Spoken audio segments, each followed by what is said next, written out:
Meningkatnya jumlah kasus perundungan, tawuran, penyalahgunaan obat-obatan terlarang, pernikahan usia dini, dan kehamilan di bawah usia, murid yang semakin motivasi belajar rendah hingga putus sekolah, murid dengan gangguan emosional seperti stres, kecemasan, depresi, bahkan kasus bunuh diri pada usia remaja, menunjukkan masih lemahnya perkembangan sosial dan emosional para murid kita. Maka, pembelajaran yang dapat menumbuhkan kompetensi sosial dan emosional murid adalah sebuah urgensi di dalam proses pendidikan kita. Assalamualaikum warahmatullahi wabarakatuh. Salam dan bahagia guru hebat di seluruh Indonesia. Sebelumnya, perkenalkan, saya Saiful Bahri, calon guru penggerak angkatan 10 tahun 2024 dari SMP Negeri 51 Atap Curug Bitung, Kabupaten Lebak, Provinsi Banten. Pada tayangan ini, saya menyajikan pemahaman materi dalam aksi nyata modul 2.2 tentang pembelajaran sosial dan emosional. Sebelumnya, pendidikan guru penggerak kelas A10.15 Eka Priyanti Ningrum, CGP Angkatan 10 tahun 2024 Kabupaten Lebak. Saya Saiful Bahri selaku CGP, Adi Sulistianto selaku pengajar praktik, dan Eka Priyanti Ningrum selaku fasilitator. Aksi nyata modul 2.2 pembelajaran sosial emosional. Modul 2.2 pembelajaran sosial dan emosional atau PSE. Modul tersebut merupakan bagian dari paket modul 2 yang bertujuan menguatkan paradigma dan praktik pembelajaran yang berpihak pada murid. Mengutip dari Ice Khadijah, sebagai seorang pendidik, jadilah seperti air, teguh pendiriannya, namun juga siap untuk menyesuaikan diri dalam menjalani proses belajar. Tujuan pembelajaran khusus: membagikan pemahaman tentang implementasi pembelajaran sosial dan emosional dengan 4 indikator, yaitu pengajaran eksplisit, integrasi dalam praktik mengajar guru dan kurikulum akademik, penciptaan iklim kelas dan sekolah, dan penguatan kompetensi sosial dan emosional pendidik dan tenaga kependidikan di sekolah, dan serta merefleksikannya. Panduan kegiatan mandiri aksi nyata modul 2.2. Aksi nyata pada modul ini mensyaratkan calon guru penggerak untuk membagikan pemahaman tentang implementasi pembelajaran sosial emosional yang telah saya lakukan di sekolah selama ini. Selanjutnya, setelah saya membagikan implementasi pembelajaran sosial emosional kepada rekan sejawat atau komunitas di sekolah, saya merefleksikan pengalaman atas implementasi tersebut dengan menggunakan kerangka 4P, yaitu peristiwa, perasaan, pembelajaran, dan penerapan. Implementasi kegiatan mandiri aksi nyata modul 2.2. Yang pertama, implementasi pembelajaran sosial emosional melalui diskusi atau sharing dengan rekan sejawat dilakukan pada kelompok kecil atau komunitas belajar di waktu luang seperti pada saat jam istirahat atau pada saat jam kosong pelajaran. Kedua, implementasi tersebut dilakukan dengan diskusi mengenai pentingnya pembelajaran sosial emosional bagi guru untuk meningkatkan hasil belajar murid, serta seberapa besar manfaat pembelajaran sosial emosional dan bagaimana menerapkannya dalam pembelajaran baik secara eksplisit maupun secara integrasi di dalam proses pembelajaran. Berikutnya adalah dokumen materi implementasi modul 2.2 pembelajaran sosial emosional pada rekan sejawat di sekolah. Mengapa pembelajaran sosial emosional semakin mendesak untuk kita terapkan dan praktikan? Kita tentu memahami serta menyadari pentingnya perkembangan murid secara holistik, bukan hanya intelektual, tetapi juga fisik, emosional, sosial, dan karakter. Meningkatnya jumlah kasus perundungan, tawuran, penyalahgunaan obat-obatan terlarang, pernikahan usia dini, dan kehamilan di bawah usia, murid yang memiliki motivasi belajar rendah hingga putus sekolah, murid dengan gangguan emosional seperti stres, kecemasan, depresi, bahkan kasus bunuh diri pada usia remaja menunjukkan masih lemahnya perkembangan sosial dan emosional para murid kita. Maka pembelajaran yang dapat menumbuhkan kompetensi sosial dan emosional murid adalah sebuah urgensi dalam proses pendidikan kita. Pembelajaran sosial emosional adalah proses belajar yang berkaitan dengan memahami diri, empati terhadap orang lain, serta kemampuan berinteraksi dan berkomunikasi secara efektif. Ini mencakup aspek-aspek seperti keterampilan sosial, regulasi emosi, pemecahan masalah, dan pengambilan keputusan. Mengapa ini penting? Meningkatkan kemampuan berinteraksi sosial, pembelajaran sosial emosional membantu siswa mengembangkan kemampuan berinteraksi dan berkomunikasi dengan baik. Ini penting dalam kehidupan sehari-hari, baik dalam lingkungan sekolah maupun di luar sekolah. Siswa yang memiliki keterampilan sosial yang baik cenderung lebih sukses dalam berbagai aspek kehidupan, termasuk dalam karir dan hubungan pribadi. Sebagai pendidik dan tenaga pendidikan yang memilih untuk menjadi pendidik yang mendampingi murid di sekolah sepanjang hari, kita patut memikirkan bagaimana menuntun mereka untuk mencapai kodratnya, bagaimana membimbing mereka agar dapat mengeksplorasi dan mengaktualisasikan seluruh potensi dalam dirinya setinggi-tingginya, baik sebagai manusia maupun sebagai anggota masyarakat, hingga dapat mencapai keselamatan dan kebahagiaannya.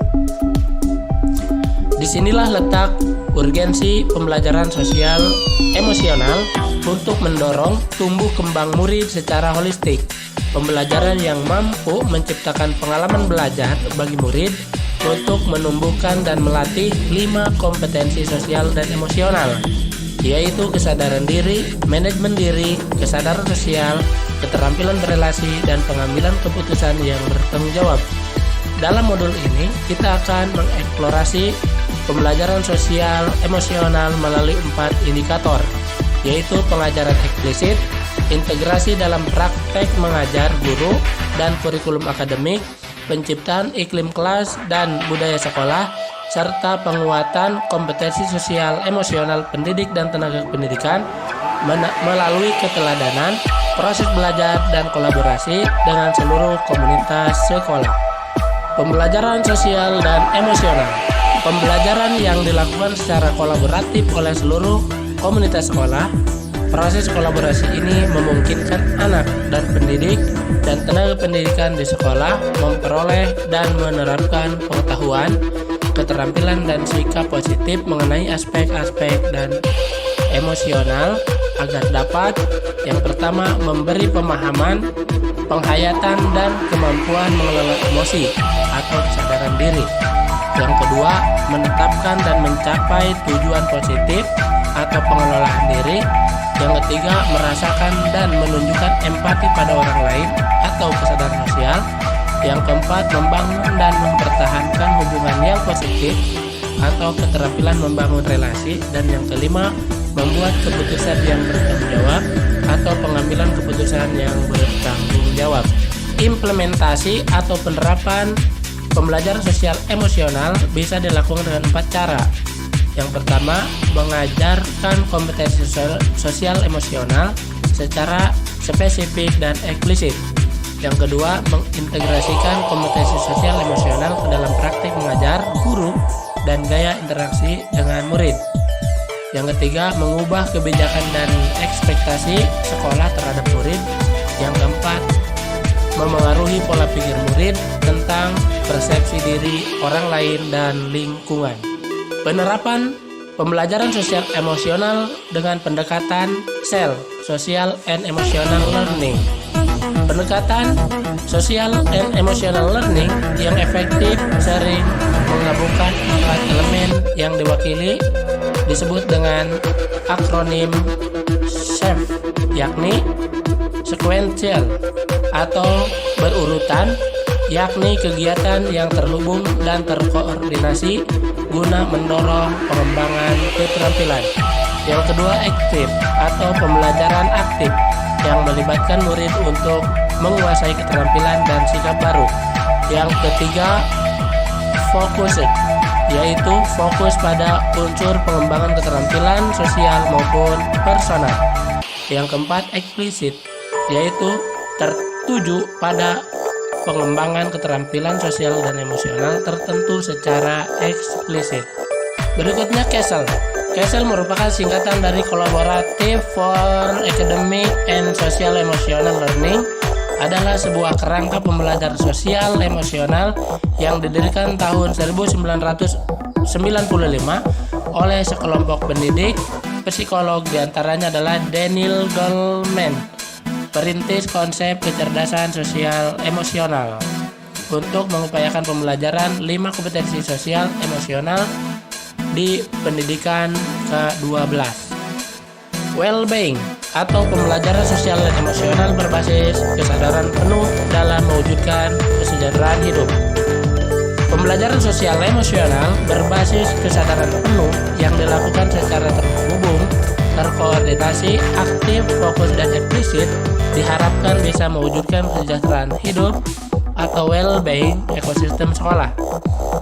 Kesejahteraan psikologis, sebuah kondisi individu yang memiliki sikap yang positif terhadap diri sendiri dan orang lain, dapat membuat keputusan dan mengatur tingkah laku sendiri, dapat memenuhi kebutuhan dirinya dengan menciptakan dan mengelola lingkungan dengan baik, memiliki tujuan hidup dan membuat hidup mereka lebih bermakna, serta berusaha mengeksplorasi dan mengembangkan dirinya. Siswa yang memiliki tingkat well-being yang tinggi punya kemungkinan lebih tinggi untuk mencapai prestasi akademik yang lebih tinggi, kesehatan fisik dan mental yang lebih baik, punya ketangguhan dalam menghadapi stres, dan terlibat dalam perilaku sosial yang lebih bertanggung jawab. Latihan berkesadaran penuh bisa membangun keterhubungan diri sendiri dengan berbagai kompetensi emosi dan sosial dalam kehidupan sehari-hari. Kesadaran penuh atau mindfulness, yaitu kesadaran yang muncul ketika seseorang memberikan perhatian secara sengaja pada kondisi saat sekarang, dilandasi rasa ingin tahu tanpa menghakimi dan kebaikan.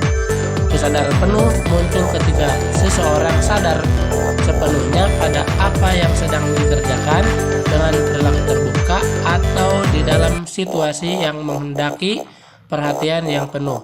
Contoh, murid yang sedang bermain musik tidak terganggu dengan suara di sekitarnya. Penelitian menunjukkan ketika kondisi berkesadaran penuh terjadi perubahan fisiologis seperti meluasnya area otak, terutama yang berfungsi untuk belajar dan mengingat, berkurangnya stres, dan muncul perasaan tenang serta stabil. Kesadaran penuh bisa dilihat dan ditumbuhkan sehingga kita bisa memberi perhatian yang berkualitas pada hal yang dilakukan. Contoh latihan yang bisa dilakukan: latihan menyadari napas, latihan bergerak sadar, latihan berjalan sadar, dan gerakan lain yang melatih indera.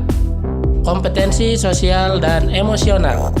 Kompetensi yang berhubungan dengan pengetahuan, keterampilan, dan sikap mengenai aspek sosial dan emosional. Ada 5 kompetensi sosial dan emosional. Yang pertama adalah kesadaran diri atau self-awareness.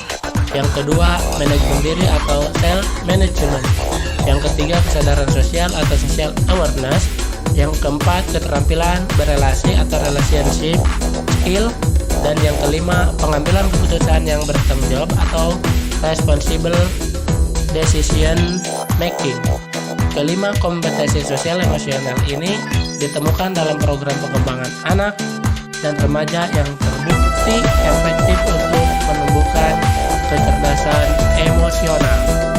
1. Kesadaran diri atau self-awareness, yaitu kemampuan untuk memahami perasaan, emosi, dan nilai-nilai diri sendiri dan bagaimana pengaruhnya pada perilaku diri dalam berbagai situasi dan konteks kehidupan. Ciri-ciri dari kesadaran diri diantaranya: 1. Mampu mengenali dan memahami perasaan dan perilaku diri sendiri. Ia akan mengenali perasaan yang sedang dirasakannya, mengapa perasaan itu muncul, perilaku apa yang dilakukan, serta dampaknya pada orang lain. 2. Dapat mengenali kelebihan dan kekurangan diri sebagai suatu indikator bahwa seseorang telah mengetahui dan mengenali dirinya sendiri. Yang ketiga, memiliki kemampuan untuk bersikap mandiri, dalam artian self-awareness mendorong individu untuk melakukan sesuatu, kesadaran, keyakinan, dan motivasi dirinya. Manfaat dari kesadaran diri diantaranya: pertama, tenang dalam menghadapi berbagai hal. 2. Mindfulness. 3. Meningkatkan relasi. 4. Menjaga kesehatan. Dan yang kelima, bekerja dengan lebih efektif. Yang kedua, manajemen diri atau self-management, yaitu kemampuan untuk mengelola emosi, pikiran, dan perilaku diri secara efektif dalam berbagai situasi dan untuk mencapai tujuan dan aspirasi. Pengelolaan emosi dapat dilakukan dengan melatih kesadaran penuh dengan teknik stop, yaitu S. Stop, berhenti melakukan kegiatan yang sedang dikerjakan. T. Take a deep breath atau tarik napas dalam-dalam. Menyadari napas masuk dan napas keluar. Rasakan udara segar yang masuk lewat hidung. Rasakan udara hangat yang keluar dari lubang hidung. Lakukan 2-3 kali. O. Observe atau amati. Amati apa yang dirasakan pada tubuh. Amati perut yang mengembung sebelum membuang napas. Amati perut yang mengempes saat membuang napas. Amati pilihan-pilihan yang dapat dilakukan. P. Proceed atau lanjutkan. Latihan selesai. Aktivitas dapat dilanjutkan dengan perasaan yang lebih tenang, pikiran yang lebih jernih, dan sikap yang lebih positif.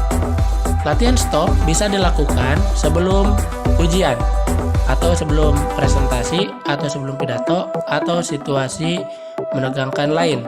Latihan dapat dilakukan secara konsisten untuk mendukung kekuatan otak bagian atas, korteks prefrontal yang berhubungan dengan fokus, konsentrasi, dan kesadaran. Latihan rutin akan membuat otak terlatih berpikir terlebih dahulu, merencanakan respon, sehingga memungkinkan perilaku yang penuh perhatian.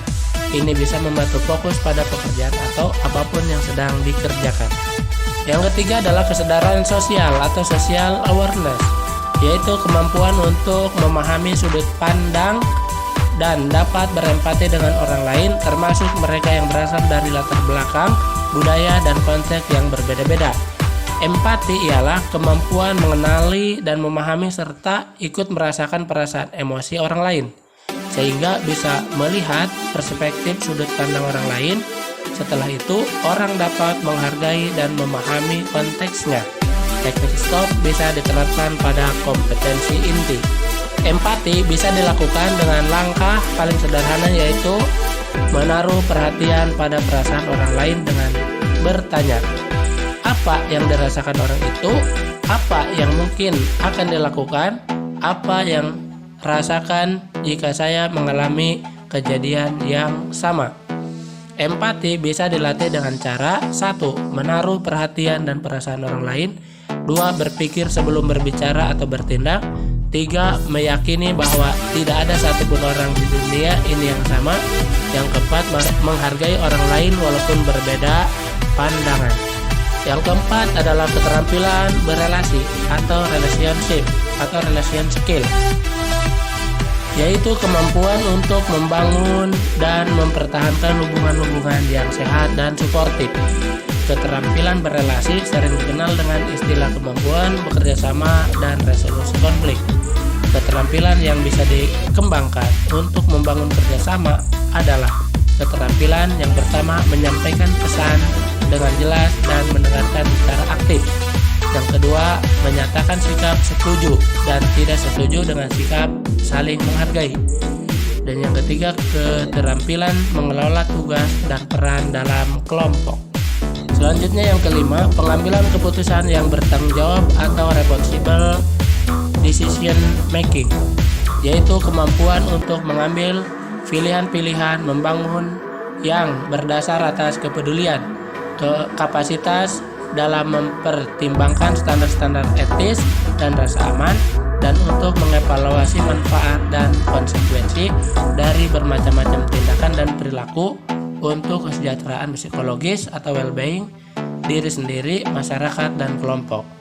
Pengambilan keputusan yang bertanggung jawab adalah hal yang secara konsisten dan berkelanjutan ditumbuhkan dan dibiasakan sejak dini akan memungkinkan seseorang untuk bertumbuh menjadi pribadi yang bertanggung jawab dan lebih berdaya saing dalam menghadapi segala konsekuensi yang harus dihadapi akibat keputusan yang dibuat dalam hidupnya.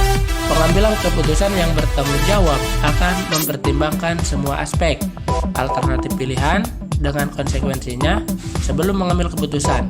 Hal yang perlu dipelajari, yang pertama mengevaluasi situasi, yang kedua menganalisis alternatif pilihan mereka, dan yang ketiga mempertimbangkan konsekuensi dari masing-masing pilihan itu terhadap diri mereka sendiri dan orang lain.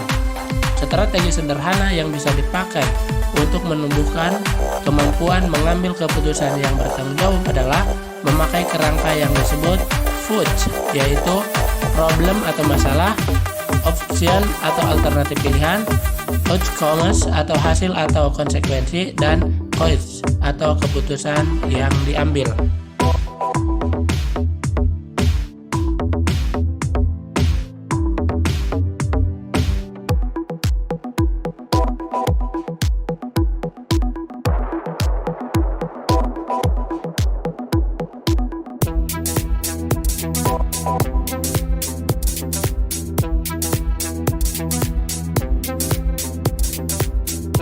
Selanjutnya adalah indikator penerapan kompetensi sosial emosional.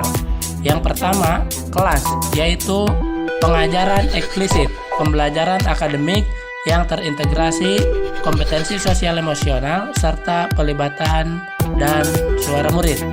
Yang kedua, sekolah, yaitu iklim kelas yang mendukung dan berfokus pada kompetensi sosial emosional, pendidik dan tenaga pendidikan, kebijakan yang mendukung dan dukungan integrasi yang berkelanjutan. Yang ketiga, keluarga dan komunitas, yaitu pelibatan kemitraan dengan orang tua, dengan komunitas, serta terbentuk sistem dalam upaya continual improvement. Continual improvement adalah sebuah improvement yang berkesinambungan dan berkelanjutan dari sebuah produk, proses, atau servis melalui perbaikan yang berangsur-angsur atau melalui sebuah terobosan besar. Berikutnya adalah implementasi pembelajaran sosial emosional di kelas dan sekolah melalui: yang pertama, pembelajaran eksplisit; yang kedua, integrasi dalam praktik mengajar, guru, dan kurikulum akademik; yang ketiga, penguatan iklim sekolah dan budaya sekolah; dan yang keempat, penguatan kompetensi sosial emosional pendidik dan tenaga kependidikan di sekolah. Dengan pembelajaran eksplisit, strategi yang berpusat pada guru yang mengharuskan pendidik membuat tujuan dan hasil pembelajaran yang ingin dapat dicapai dengan jelas kepada anak-anak melalui serangkaian strategi. Murid memiliki kesempatan yang baik untuk menumbuhkan, melatih, dan merefleksikan kompetensi sosial dan emosional dengan cara yang responsif dengan perkembangan budaya. Berikut adalah contoh rencana implementasi pembelajaran sosial dan emosional bagi murid di kelas. Rencana implementasi pembelajaran sosial dan emosional. Pelajaran matematika kelas 8 semester ganjil tahun ajaran 2024-2025.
Berikut adalah dokumentasi implementasi modul 2.2 pembelajaran sosial emosional pada rekan sejawat.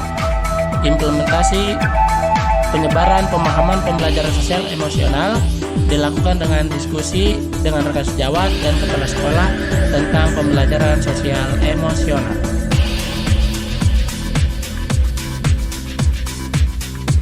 Berikutnya adalah pertanyaan panduan untuk refleksi implementasi modul 2.2 pembelajaran sosial emosional pada rekan sejawat. Setelah saya melakukan implementasi pembelajaran sosial emosional terhadap rekan sejawat, pertanyaan panduan yang dapat saya gunakan pada aksi nyata ini adalah: apa yang Bapak Ibu lihat dalam proses tersebut atau peristiwa? 2. Apa yang Bapak Ibu rasakan sehubungan dengan proses yang Anda alami atau perasaan?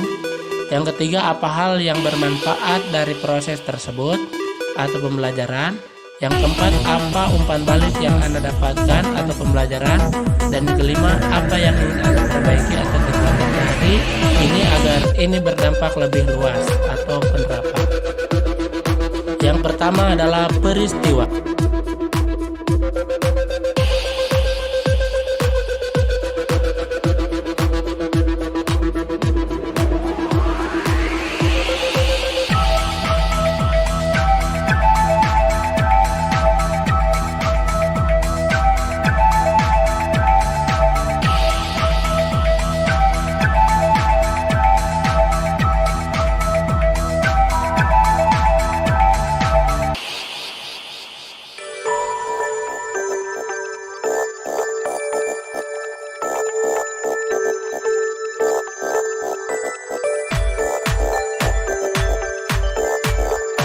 Yang kedua adalah perasaan.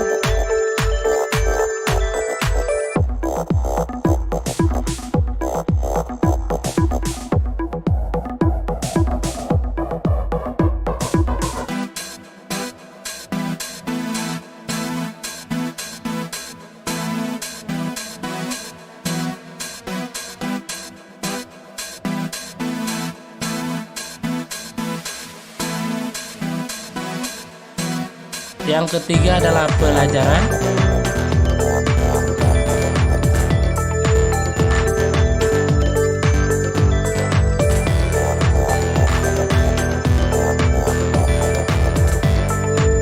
Yang keempat adalah pembelajaran.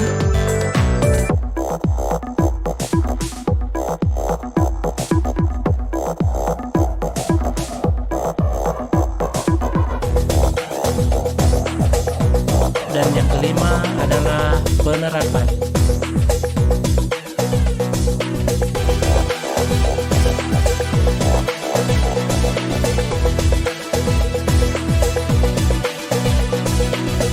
Demikian aksi nyata modul 2.2 tentang pembelajaran sosial emosional. Sekian dan terima kasih. Jadilah guru yang selalu tergerak, bergerak, dan menggerakkan. Wassalamualaikum warahmatullahi wabarakatuh.